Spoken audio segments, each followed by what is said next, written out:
Gauta Mas Sindu. Halo Mas Yono. Gimana di Dret rasanya Dret? Kamu ngelihat ini semua?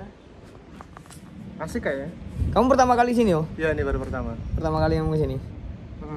Selama banyak ini ya kamarnya. Berapa kamar sini? Sebenarnya banyak sih, cuman banyak yang jelek, yang layak huni. Gak semua bisa ditempatin. Gak bisa semua ditempatin. Karena ada kamar-kamar yang isinya aneh-aneh. Ada yang lemarinya bagus tapi tiles-nya pecah semua. Ada yang ada yang tiles-nya bagus tapi lemarinya tiles juga. Nah. Pertama kali kamu kesini, tapi sering lihat di konten. Lumayan sering ya, lumayan sering nonton, ngikutin. Yang dulu pas pertama-tama nge-boom itu yang Bang Radit. Ya, mulai itu terus ngikutin. Istriku juga sering nonton. Masa? Iya. Kenapa ya orang suka nonton Kos Dret yo? Gak tahu. Kayak apa sih? Kalau kata istriku tuh seneng kayak kompak gitu-gitu. Oh, kekompakannya Iya. orang seneng. Jadi kayak meskipun mereka nggak kenal ya, istriku kan nggak kenal kamu, Ya, nggak ya. kenal. Ini kan nggak ada yang kenal. Cuman seneng aja gitu. Iya, kayaknya orang tuh kayak ngelihat apa ya? Mungkin ada kayak yang dulunya tuh ngekos, sekarang udah enggak, jadi kangen. Ya mungkin. Istriku nggak pernah ngekos. Tapi kok dia seneng nonton? Iya tuh makanya, nggak tahu aku. Atau dia ngekos kamu nggak bilang kamu? Enggak, aku tahu semuanya. Jadi pas kamu kerja dia ngekos, tapi pas kamu pulang kerja dia pulang juga. Justru aku yang pernah ngekos dia. Waktu dia kan SMK, PKL dulu di Kudus. Itu pun juga cuman berapa bulan, 3 atau 4 bulan toh. Oh, berarti itu mungkin. Mungkin ya. Iya. Dia ngekos sama teman-teman ini kan, sekelasnya kan. Oh, mungkin iya. Ingat-ingat mungkin dulu ya. Kamu ngekos? Aku pernah di Semarang, PKL juga. PKL kuliah? Bukan, SMK. SMK. Berapa lama ngekos? 4 bulan atau 3 bulan dulu itu. Masa PKL dulu tuh. Pertama kali jauh sama orang tua. Itu. Ya. Dan sekarang di Jakarta. Jakarta. Masih pulang pergi. Pulang pergi aku. Tapi kamu ada kepinginan tinggal di Jakarta nggak? Harusnya ada. Harusnya ada. Untuk mengejar mimpimu. Iya. Cuman udah yang dipikir banyak mas sekarang mas. Udah punya anak istri. Jadi kan harus boyong juga. Padahal kan ibuku orang sini, orang Jakarta. Oh iya. Asli Betawi. Betawi, Pondok Pinang. Oh, ibu orang Betawi. Iya. Bapakku yang asli Jepara. Tapi logatmu nggak ada Betawi sama sekali, Cuk. Ya kan emang dari kecil aku di Jepara. Logat itu bukan darah berarti ya? Enggak, karena lingkungan. Lingkungan berarti ya yang mempengaruhi logat ini ya? Iya mungkin. Iya. Kamu sebenarnya mimpimu tuh apa sih? Mas Gilang? Aku tuh suka mikir kalau ya pengen apa-apa tuh kecukupan aja. Nih aku enggak, itu orangnya bukan enggak yang enggak ada sesuatu yang pengen berlebihan gitu lah aku loh. Pengen yang kaya banget gitu enggak? Enggak, malah ya, nggak tahu ya, kalau dikasih mungkin aku bakal lebih banyak ngasih ke orang gitu mungkin ya. Karena memang dari kecil juga nggak pernah ngerasain kaya. Miskin? Pernah. Kamu tipe yang miskin banget apa yang biasa di kampung? Pokoknya tiap sekolah dapat bantuan aja. Miskin. Iya, SD SMP SMA itu dapat bantuan terus pokoknya. Tapi kayaknya memang rata-rata anak komik tuh di kehidupannya kayak gitu tuh. Kayaknya ya. Iya, berangkat dari situ. Tapi terus kenapa kamu kalau misalnya milih yang di dunia yang nggak terlalu kaya banget, tapi kenapa milihnya di dunia entertain? Mimpinya di situ. Awalnya ya. Kan kalau misalnya maaf nih, kalau misalnya aku potong, kalau misalnya kerja doang kan itu kan cukup sebenarnya. Iya, sebenarnya cukup. Cuman karena kayaknya semakin berat ininya mas tanggungannya, dan kok di dunia ini yang baru ini ya, kan awalnya aku juga karyawan doang. Ya. Karyawan dan stand up juga cuman sampingan dulu kan, cuman ya apa sih, hobi aja, open mic toh. Dan ternyata bisa ngasilin uang yang itu lumayan. Pertama kali ngejob sama yang agak lumayan tuh pas masuk kompetisinya Bang Radit. Itu pertama kali aku dapat uang dari stand up yang agak besar. Yang dari Bang Radit. Karena kompetisi. setiap tampil ada uang sakunya. Iya. Dapat berapa waktu itu, Mas? 1 juta kayaknya. sekali tampil. Sekali tampil. Cuman ngirim video atau live Zoom itu kan aku ngiranya wah ini nggak ada 10 menit, nggak ada setengah jam malah. Nggak ada. Dapatnya berapa kali waktu itu? Aku dua kali tampil. 2 kali tampil 2 juta berarti. Iya, dan dari Jepara itu aku nggak usah kemana-mana. Nggak usah kemana-mana, dapat duit 2 juta gara-gara kayak gitu. Ya. Berarti Itu aku seneng tuh, terus kayak udah, ayo udahlah. dan bagi kita duit segitu tuh gede loh ya. Iya. Maksudnya untuk kebutuhan kita yang nggak neko-neko, ini udah kayak gaji kita kerja. Iya, kayak dengan biaya hidup di Jepara ya. Iya. Itu udah cukup banget itu. Ya aku juga walaupun hidup di Jakarta juga, ya aku lebih Pak. Walaupun dibandingin sama komik-komik lain duitku lebih jauh, tapi bagi standar hidupku itu udah, ya ampun, nggak pernah aku ya. Kalau kan pengeluaranmu kan bisa ini kan, sudah terbiasa sebelumnya nggak terlalu banyak, tapi punya rezeki yang lebih dari biasanya itu. Dari zaman di Samarinda. Jadi selisihnya banyak tuh. Banyak banget. Bagiku ya, kayak sumpah demi Allah nih, seumur aku hidup kerja nggak pernah nyentuh di ATM ku itu 2 digit, kecuali pesangon. Kemarin aku kerja 8 tahun, pesangonku 2 digit 15 juta. Itu pertama kalinya duitku 2 digit di ATM. Di ATM. Aku pernah dulu jual tanah. Berapa? Berapa? 40. Sekarang? Ya namanya tanah ya kan, kalau kena air bisa. Sekarang 80 ribu. Barusan tadi habis beli tiket. Habis. Tapi kamu maksudnya kenapa di dunia entertain gitu? Berarti kamu memang ngerasa nyaman nyari duit di dunia entertain? Ya, mulai nyaman dan mulai tekun dan fokus tuh baru 1 tahun belakangan ini. Karena aku dulu sempat dengar kabar kamu tuh pengen jadi asisten Oka Erwin untuk tinggal di Jakarta dulu. Betul, untuk belajar.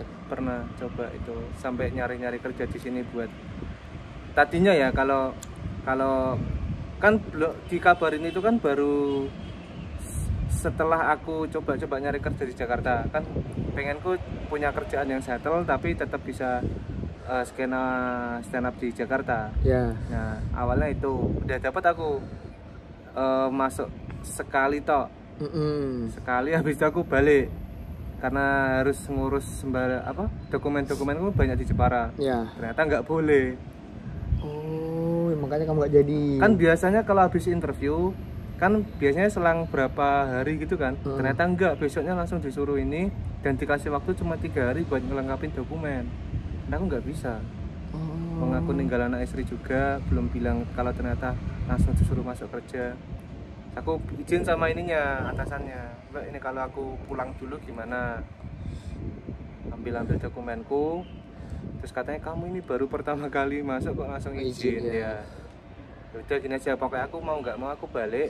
Kalau boleh aku ya gabung lagi, kalau enggak ya nggak apa-apa, ya udah. Pokoknya aku harus balik. Kalau memang mau dokumennya lengkap ya. Kan aku nggak siap. Kalau cuman nggak bawa apa-apa malah. Kan aku kira emang gitu interview, emang gitu kah di sini kah? Habis interview langsung kerja kan? Nggak tahu aku belum pernah kerja di sini. Habis itu baru setelah itu dikabarin kalau ternyata dari Comika kan dulu kan, Ko Heru nyari representatif tuh. Terus Ko Herunya sendiri nggak takut dan kayak menyayangkan aja. Ya. Coba kamu dulu ini fokuskan senapmu dulu. Ya. Dan Karena kalau ikut dia kan berarti harus dukung karirnya Ko Erwin. Ya. Sedangkan kamu masih bisa ada potensi lah di depan layar. Iya, kata Ko Erwin begitu. Dan aku juga setuju. Kamu nyoba dulu. Dan alhamdulillah sekarang masuk Suci X. Ya, Ko Erwin ternyata bisa baca masa depanku. Terima kasih Ko Erwin. Baik-baik bro, orang Jakarta bro, baik-baik. Bisa masuk Suci X. Ya.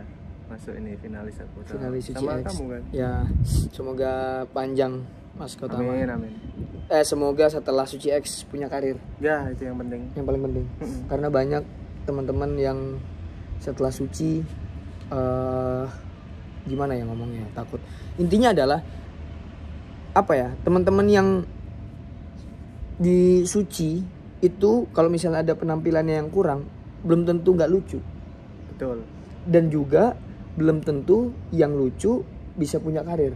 Ya, nggak ketebak kan suci itu. Nggak emang. ketebak kesuciannya. Cuman kita dibantu untuk mempromosikan diri kita Benar. lewat Kompas itu. Ya, Nanti terserah masyarakat kan mau makannya gimana kan. benar. Jadi semoga ya intinya sih aku sih mikirnya sih untuk kehidupan sih. Ya setelah kompetisi Mas Gautama sama keluarga gimana? Betul. Kayak bisa nggak membahagiakan keluarga lewat dunia ini? Itu sih aku yang paling penting. Kayak aku juga mikirin orang rumah. Aku merantau di sini ya, semoga dengan aku merantau di sini, kerja di dunia ini, punya duit, bisa ngirimin orang rumah. Itu aja aku intinya. Apa namanya? Ngirimin orang rumah pernah yang shock banget gak? Wah, ini kebanyakan atau? Iya. Pernah ya? Itu bangga banget kamu masih. Bangga banget, sampai bapakku nelpon abis ku kirimin. Aku kan bapakku mamaku nggak punya rekening. Jadi aku ngirimnya ke adekku. Oh. Ngirim ke adekku, dan aku tuh jarang teleponan sama orang tua tuh jarang, nggak tahu kenapa, habitnya nggak ada. Karena kan aku dari kecil nggak pernah merantau. Kamu anak berapa? Kedua. Ada kakak. Jadi nggak ngobrol serius gitu sama orang tua, jarang. Kalau orang tua di Samarinda, itu masih sama adikmu, kakakmu juga? Masih Enggak, sama? kakakku udah nikah, udah pindah. Udah. Adikku yang cowok udah nikah, pindah, sisa di rumah sama adikku yang cewek. Nah aku kirimin sama adikku yang cowok. Dan aku nggak bilang kalau aku transfer. Tiba-tiba adekku ke rumah aja ngirimin, baru nelpon. Lah itu kan kemarin habis ngirimin, kenapa ngirimin lagi? Gitu. Jadi ya nggak apa-apa, mumpung ada, aku bilang. Jadi intinya sih semoga ya duit sih menurutku. Pengen aku kayak gitu. Amin, Mengejutkan mudah-mudahan. orang tua. Itu ya. Kaget, terus dipuji-puji. Nah. Terus diomongin ke tetangganya. Padahal aku nggak njaluk dikirimi. Terus tetangganya iri, anakku dancuk tak jaluki nggak dikirim-kirim. Jadi perbandingan. Kapan lagi ya kan? Sama semenjak aku masuk TV, Pak. Kayak orang-orang kampung tuh hormat sama bapakku. Oh. Sebelumnya keluarga aku tuh termasuk keluarga yang di kampung tuh yang alah. Yang kalau nggak diundang dia nggak datang juga nggak apa-apa. Tapi gara-gara aku beberapa kali masuk yang acara lawan di kayak lapor Pak apa gitu-gitu. Ada yang laporan ke orang tuamu. Iya. Anakmu masuk TV. Iya. Sekarang bapakku diundang terus kalau ada hajatan. Apa? Orang tuamu apa? Kerja atau apa? Bapakku dulunya tukang bangunan. Tapi sekarang udah pensiun karena kena penyakit asma, nggak bisa capek. Oh, udah nggak boleh kerja keras. Mamaku dulunya pembantu rumah tangga, terus apa namanya? Sekarang jualan sayur. Di rumah atau muter? Muter. Pusing. Nah, iya. Soalnya dia jualan gitu-gitu aja. yang beli dia sendiri, Tuh pusing kenapa aku jual yang beli aku sendiri. Ya gitu-gitu aja Mas kita mah. Dan nah itu, aku tuh apa ya? Kan banyak orang yang bikin materi stand up dari orang tua, sejarah bapak kerjanya apa, ini apa. Nah aku tuh nggak resah dengan pekerjaan bapakku. Deket tapi sering cerita-cerita gitu nggak, ngobrol-ngobrol di rumah? Enggak, ya itu berarti. Makanya aku nggak resah. Kayak di Cost the Rate nih, orang bilangnya jelek kan, aku nopek tuh setuju, nggak ada yang bisa kami angkat dari Cost the Rate. Karena kami nggak resah. Oh, ya kayak gini udah nyaman bagiku. Iya. Masa nggak ada apa fasilitas gitu, nggak ada? Ya pasti, maksudnya kalau dijadiin stand up kan, kalau ngobrol-ngobrol ya oke lah gitu. Cuman kayak kalau dijadiin stand up tuh kayak berat gitu. Nggak resah, nggak nemu. Makanya kayaknya lawak TV sih aku. Slapstick berarti. Slapstick aku. Ya. Dari dulu aku slapstick kayaknya, yang gerak-gerakan. Kamu ada basic teater kan? Nggak ada. Makanya acting aku suka. Acting suka aku. Baru tahu kamu bisa itu? Bisa apa? Bisa ternyata bisa berperan, mainin peran gitu. Nggak tahu. Tahu-tahu pas ada kesempatan ditawarin, katanya orang bagus ya. Emang bagus ya gitu. Dipercaya terus-terusannya. Jadi nggak tahu lagi bagusnya di mana, aku juga nggak tahu. Akhirnya kamu memang ada basic teater atau apa seni peran gitu sebelumnya? Nggak ada sama sekali. Sama sekali. Sekolah nggak ada, orang sekolahnya aku ini SMK. Kalau tugas-tugas seni gitu nggak pernah apa? Kamu bikin apa? Pernah ada tugas seni gitu nggak ada, aku cuma dulu main band doang. Kalau masalah seni. Tapi kalau musik bisa? Berarti? Musik bisa, gitar bisa, drum yang standar bisa. Doang Mas. masih pencarian jati diri sih, di mana sebenarnya aku berada. Tapi berangkatnya dari stand up kan kamu kan? Kamu gabung komunitas stand up. Yo. Tapi ternyata ada kemampuan lain di peran itu tadi. Nah iya, tapi nggak tahu itu juga nggak disetting, karena dari gaya stand up aku juga kayaknya ya suka kayak Niru orang gitu-gitu. nggak niru, kayak apa ya, menceritakan sesuatu. Jadi misalnya Ekspresif aja berarti ya. ekspresif, misalnya aku menceritakan kejadianku di mana, aku gimana gitu. Terus misalnya ada what if gitu-gitu doang. Jadi kalau kamu menjelaskannya dengan gerak tubuh, muka Ya.